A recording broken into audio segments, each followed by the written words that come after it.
welcome back, guys. So in this particular episode, what we will be discussing about is Skye from SPR's exam kit. So what we've been given is that Skye is a public limited company which has a functional currency of dollar. It has entered into number of transactions in the year ended 31st May 20x7. The directors require advice about how they should account for. Skye has a B shares in issue which allow the holders to request redemption at specified dates and amounts. Okay, B shares in issue which allows the holders to request redemption. Okay, so it's a redeemable. Okay, so the legal characters of Skye states that the entity has a choice of whether or not to accept the request for repayment. Okay.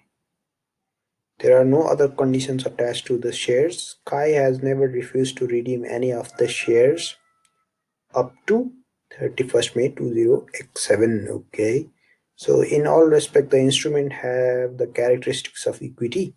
Skye also has a preference shares in issue, which are puttable by the shareholders at any time after 31st May 20x7. Under the terms of the shares, Skye is only permitted to satisfy the obligation for preference shares when it has sufficient distributable reserves. Okay, so local legislation is quite restrictive in defining the profits available for distribution. The directors of Skye wish to know if the above instruments should be classified as equity or financial liability, right? So debt or equity, right? A very commonly examined topic. So let's first of all define debt and equity. As per IAS 32, financial instruments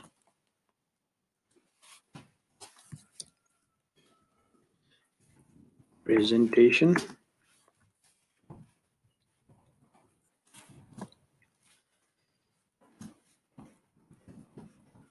states that a liability is a constructive states that the liability is a contractual obligation, right? Contractual obligation to deliver cash or transfer another financial asset. Deliver cash or another financial asset.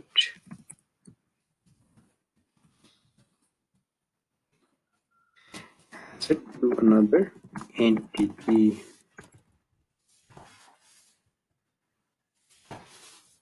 Right? Equity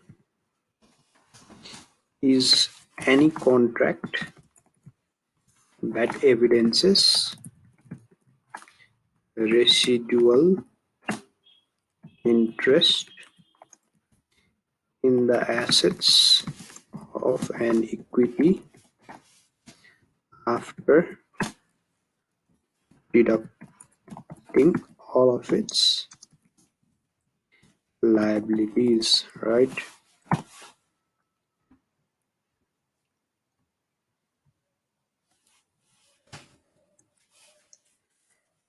In case of Skye,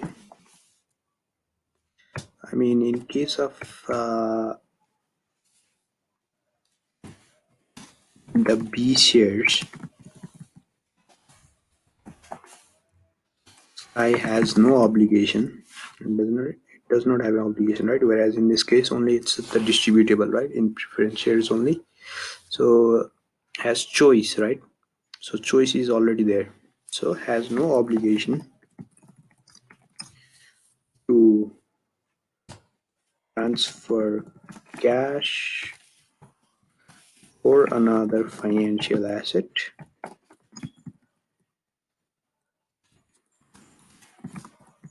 to the holders of the instruments. Therefore, the B shares should be classified as equity. The fact that Skye has not refused redemption in the past does not cause the B shares to be classified as liability, since this does not create a contractual obligation, right? I mean, constructive obligation or contractual obligation. Contractual obligation on Skye, right? So in case of the second case is about preference shares, right? In case of preference shares,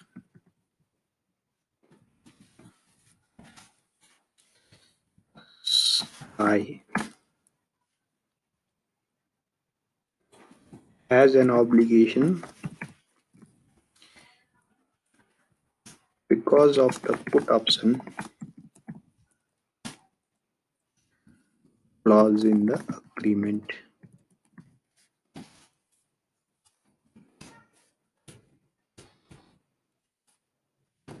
The fact that Skye may not be in position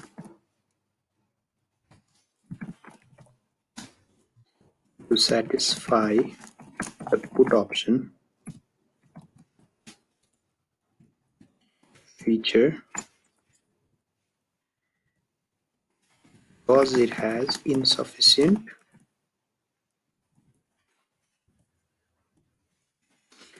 reserves does not negate the fact that Skye has an obligation. Okay.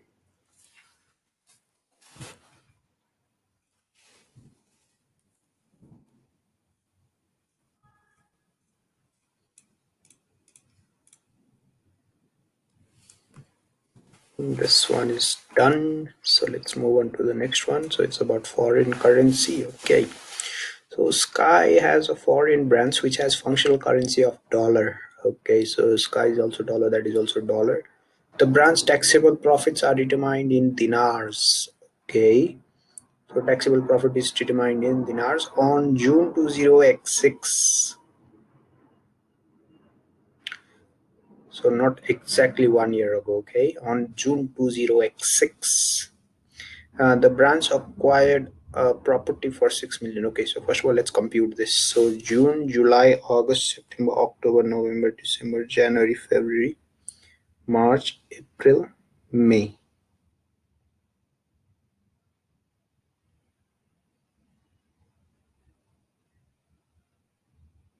Yeah, exactly 1 year ago.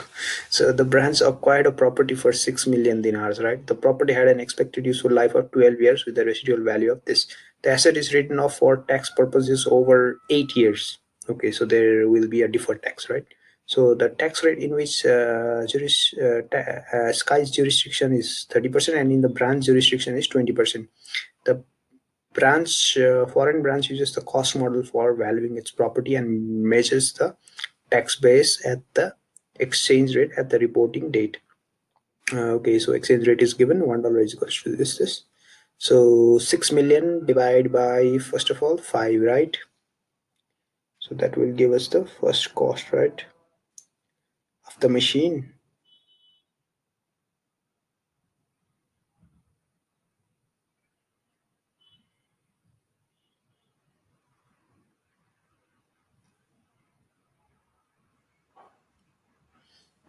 So 6 by 5 into 1 divided by 12, right? So 1.1, that should give us a profit of, let's calculate it as well. So while we are doing that, what we will do is, let's write deferred tax. Deferred tax, right? So first of all, let's explain it. According to IS 12 income tax,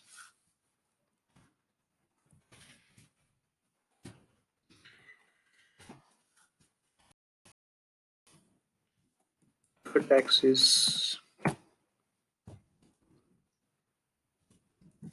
accounted for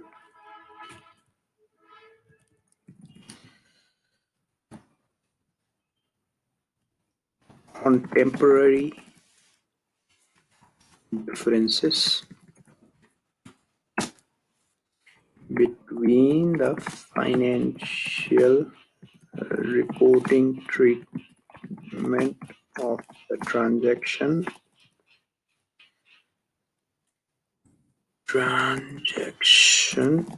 and tax transaction.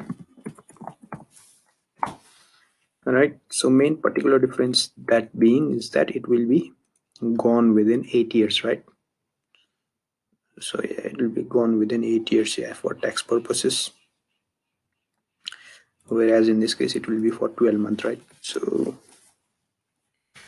the property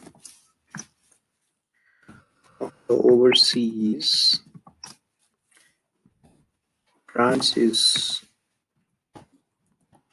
written down at different rates in financial statements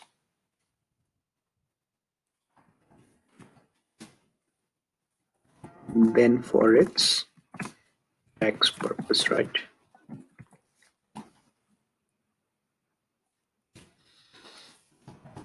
Giving rise to temporary difference.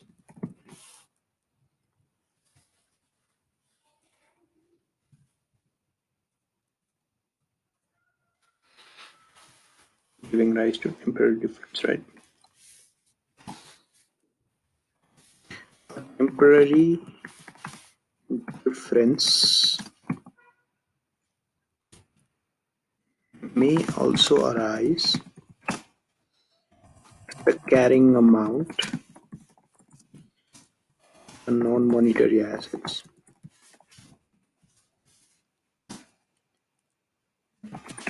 of the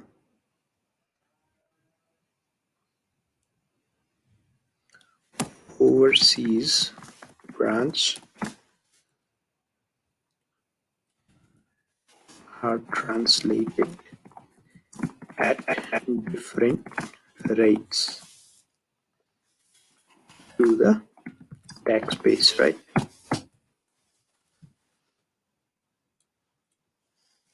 So the first thing is the property. These are non-monetary assets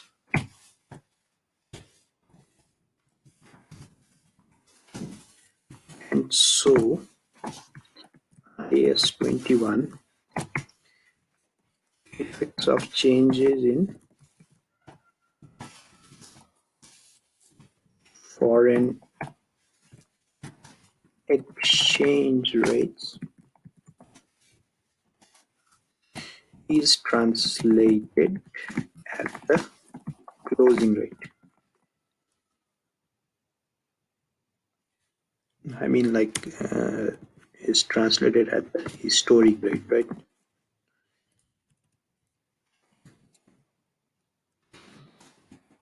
Right? Or the transaction date. This means the asset would initially be recorded at, how much will it be? 6 divided by, it's 60. 6 million dinar divided by 5, right? So 6 divided by 5. 1.2 million dollar, 1.2 million, which is basically dinar 6 million divided by 5, right? How we have got this figure. So IAS 16 property, plant and equipment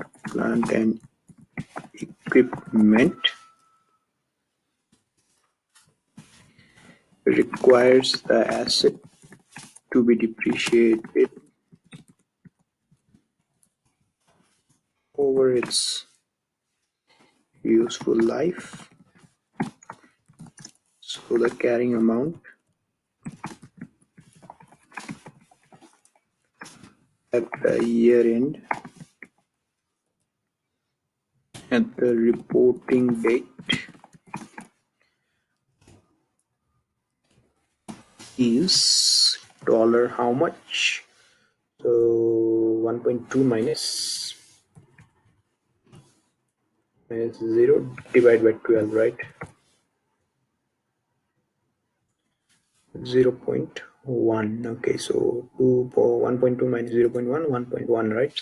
So 1.1 million. Or what we could do is that next easiest way is dollar 1.1 million into 11 divided by 12, right? 1 month is gone, into 11. Yep, so that's our carrying amount. So what will be our taxable amount? That we need to figure it out, right?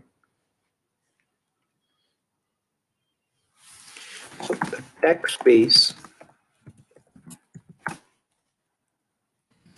of the property at the reporting date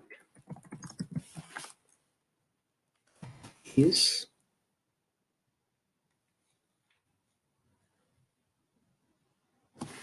so how much dinar is it?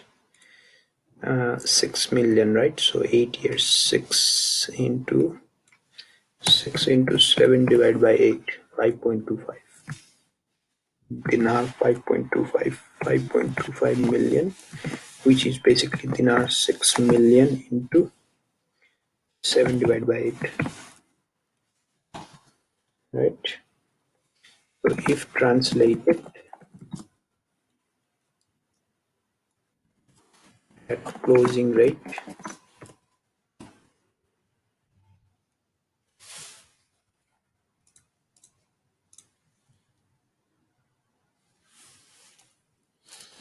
this gives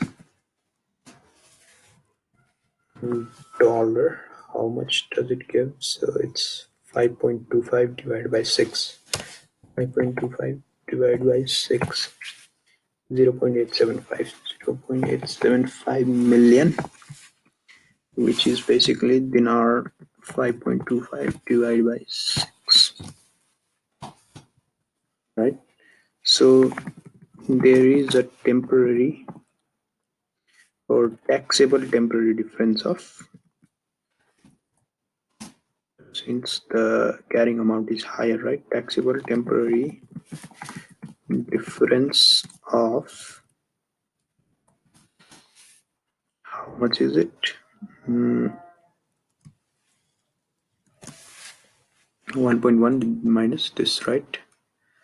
1.1 minus 0.875, 0.225 million, which is basically dollar 1.1 minus 0.875 million.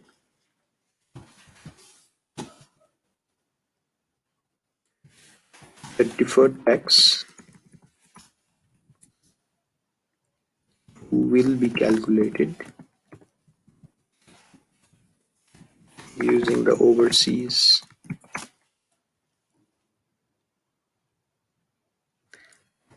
tax rate,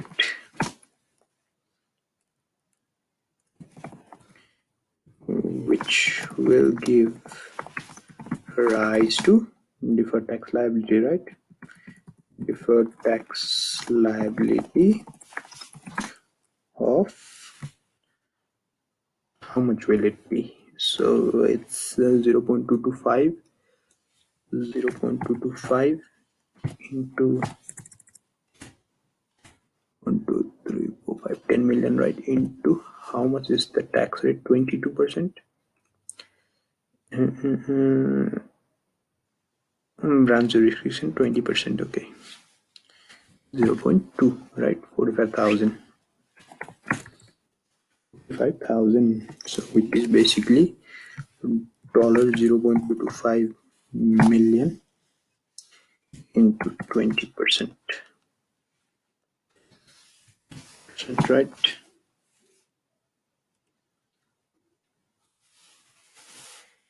So that's what will basically happen, and this amount will increase the tax payable as well, right?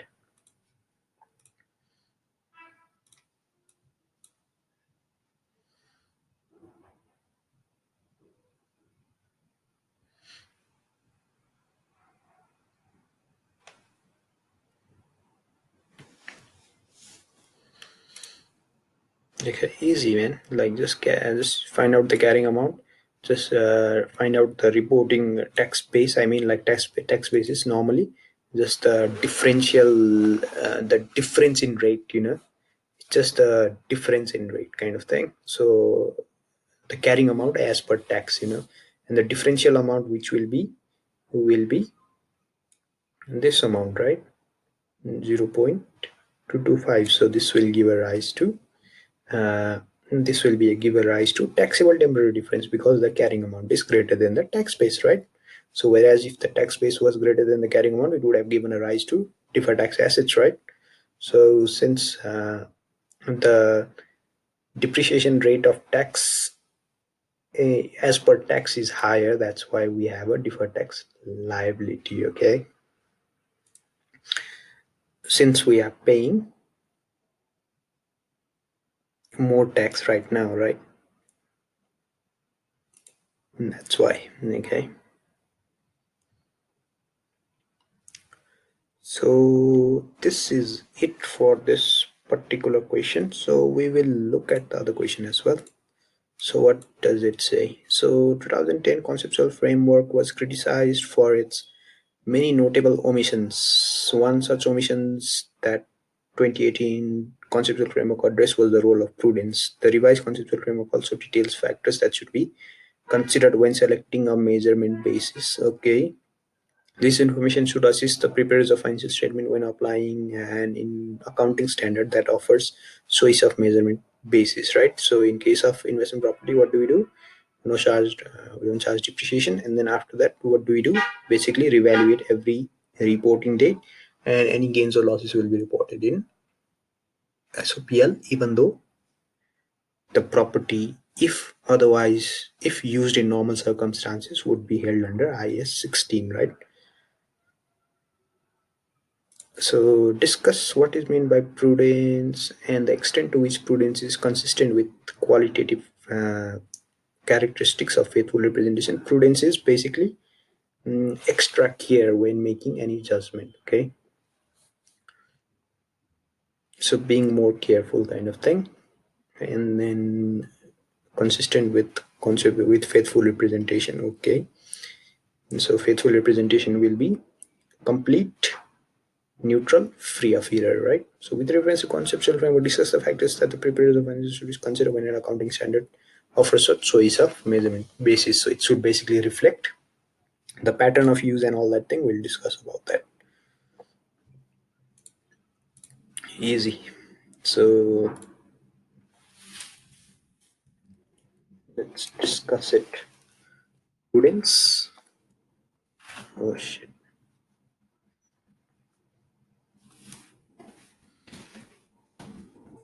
Prudence.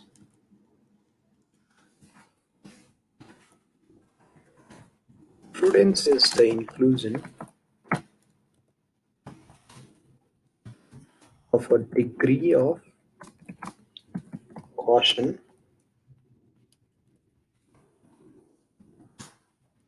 in exercise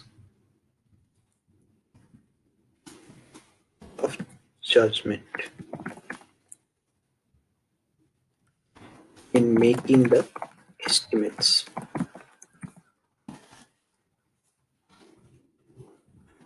Prudence generally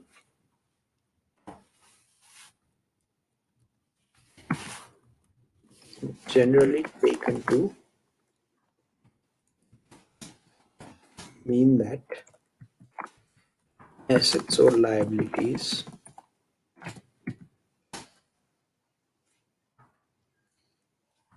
are not under slash overstated. Okay, both.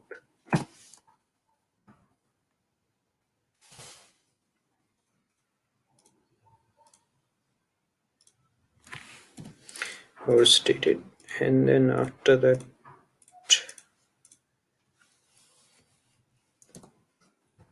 exercising prudence can lead to increased subjectivity in the financial statement,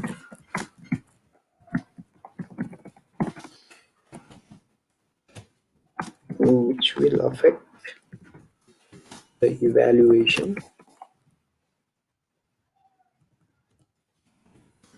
of the entity's performance. Deliberate understatement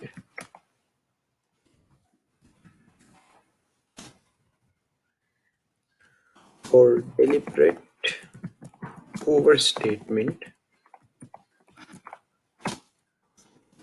of the financial statement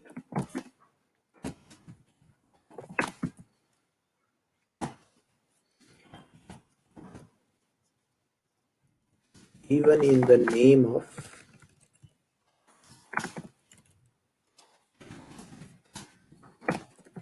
prudence is not neutral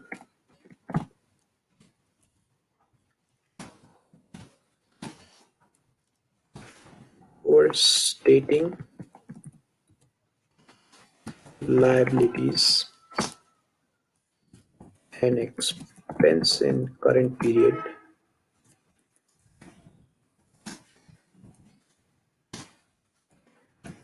will lead to higher reported profit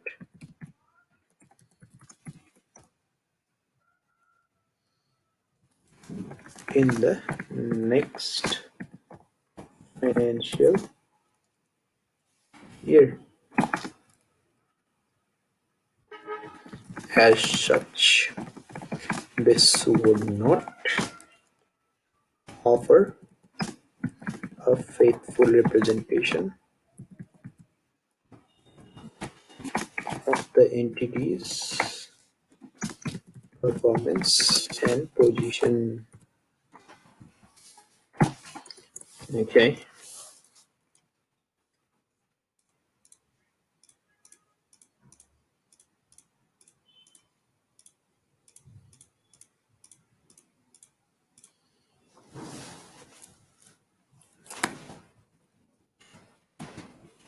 However, to offer a faithful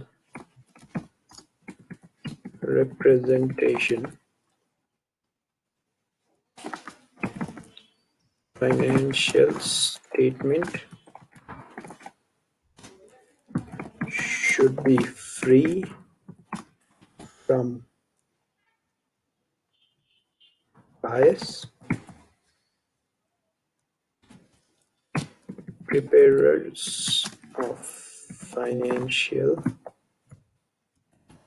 statements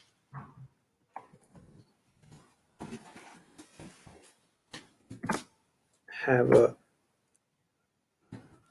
natural bias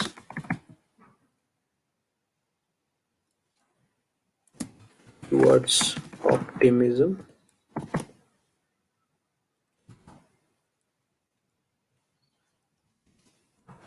often as a result of incentive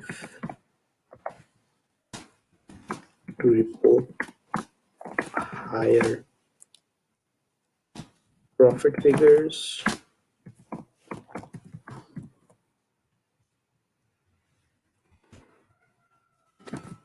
and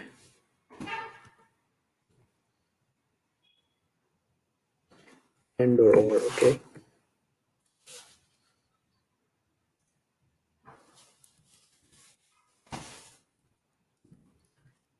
Profit figures or assets and therefore it contradicts prudence.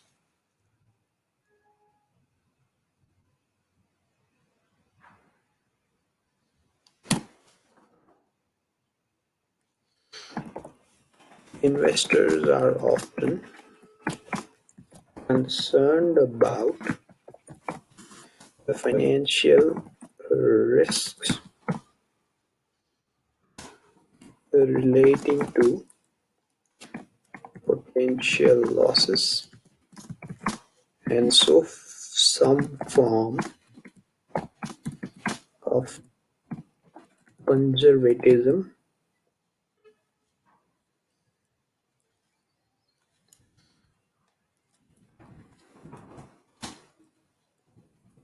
certainly has a role to play in financial reporting.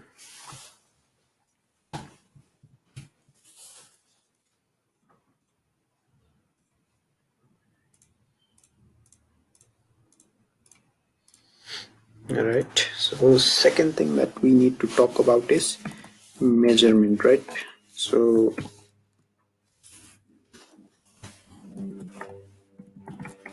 measurement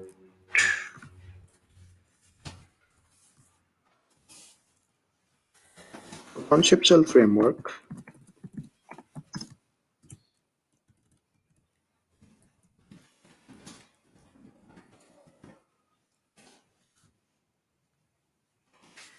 identifies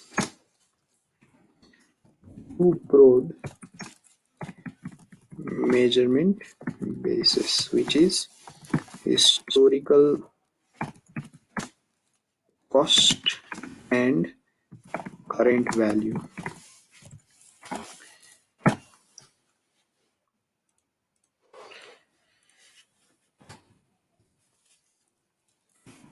In selecting a measurement base, preparers should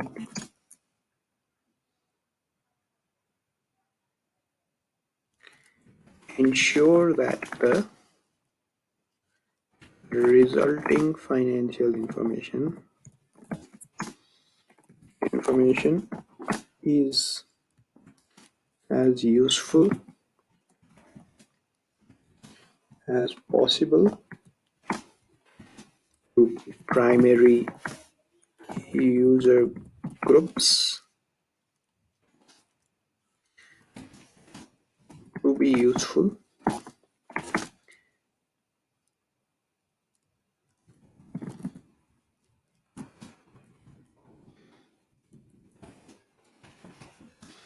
should be relevant, and it must faithfully represent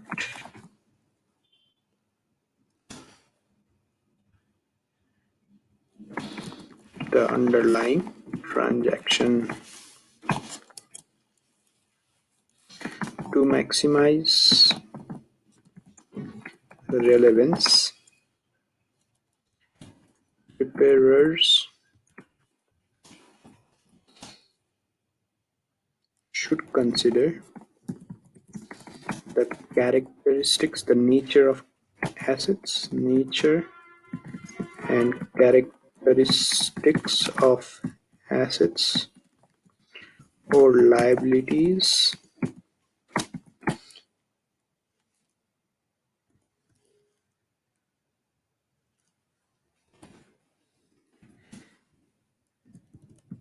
and how it generates future cash flows.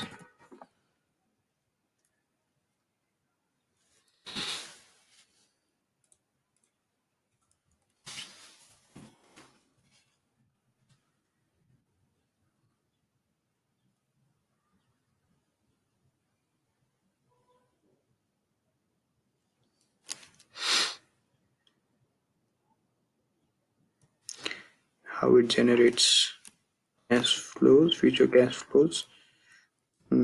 I mean how it contributes to future cash flows, right? Contributes to future contributes contributes to future cash flows, and whether it is subjected to market factors or not, right? Example, investment property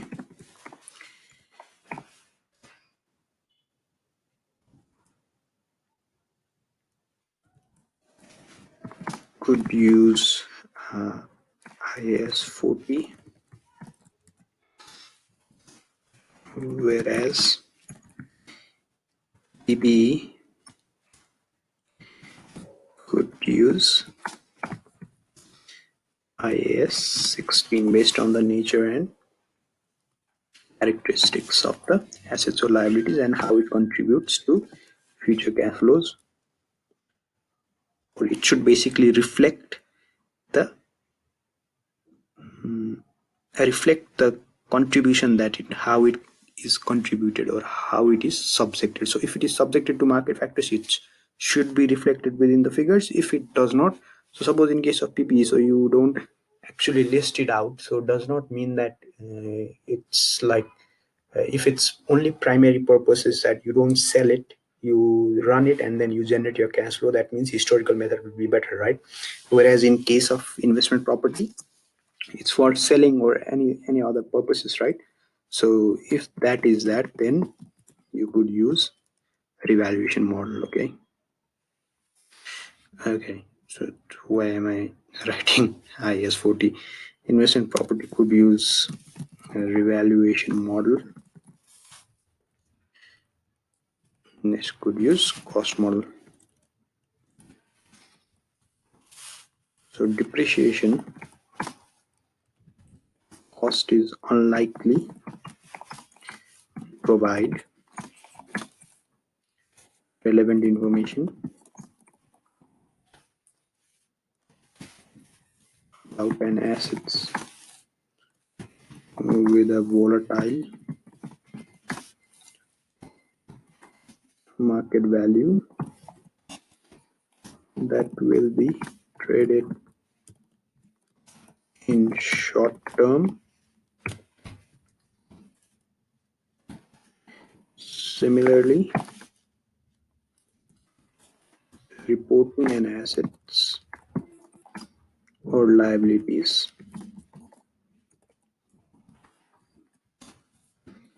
at the fair value will not provide relevant information if the item is held to collect contractual cash flows. Okay. In order to faithfully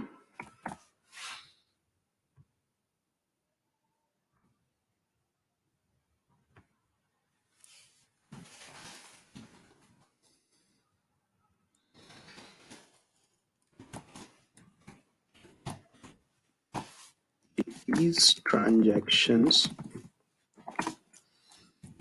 consideration must be paid, must be given to measurement uncertainty.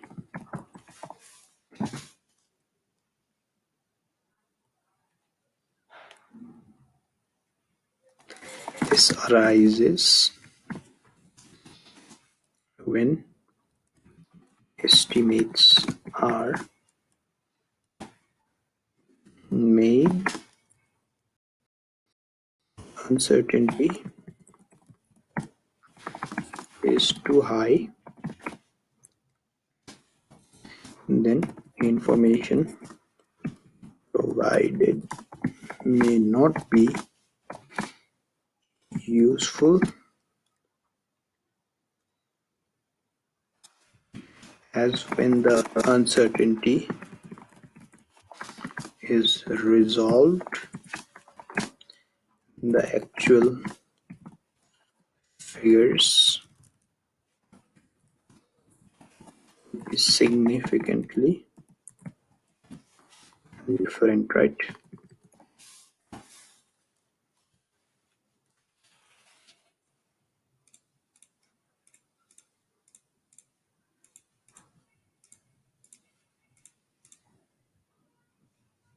So same case in PB as well. So if you are using revaluation model, but your actual model is just to use it and generate cash flow out of it, then like representing it in that way will not actually it will be very the measurement, there will be a lot of measurement uncertainty, you know what I mean? Because see, there will be uncertainty when it will be sold, right? So if the value of today might be, let's say, $100,000, whereas if you are selling it after a long period of time, and then because you are only using it for long for generating cash flow out of it, right? So there will be very much measurement uncertainty because when that uncertainty is resolved, which means when the asset is sold, then it might actually have a very significantly or material higher figures or lower figures. Okay, so when the uncertainty is high, it is not likely to provide relevant information. Okay, so when selecting a measurement base or basis, preparers of financial statements should consider whether the benefits of the information it provides to the users outweighs or outweigh the costs involved in providing them. Okay, so consideration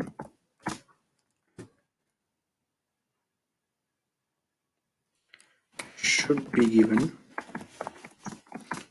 to the enhancing characteristics of useful information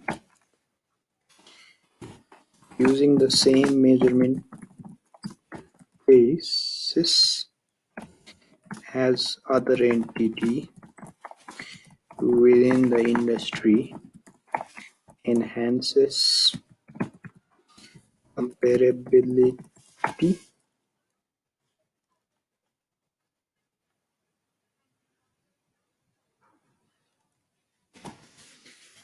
using different measurement basis also reduces understandability as revaluation model can be as remembering different measurement basis could be hard for investors.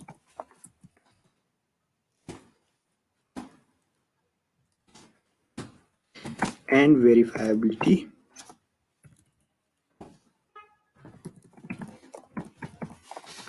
can be maximized by using measurement basis that can be corroborated. Right.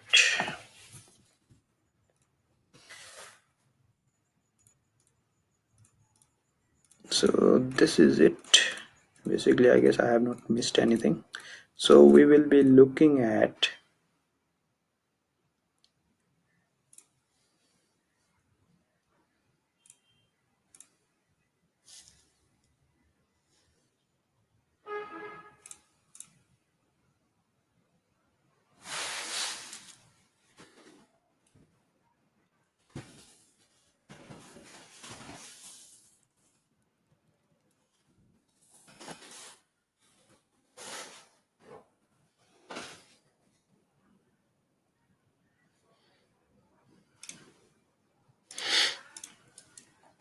So after this we will be looking at white brick question number 33. Okay, so that will also be an interesting question. If you have any confusions until now, please do comment down below. I'll definitely be very happy to answer it for you. So yeah, if you have any confusions of SPR, anything related with SPR, I'll definitely be looking forward for your comments. Until next time, bye bye.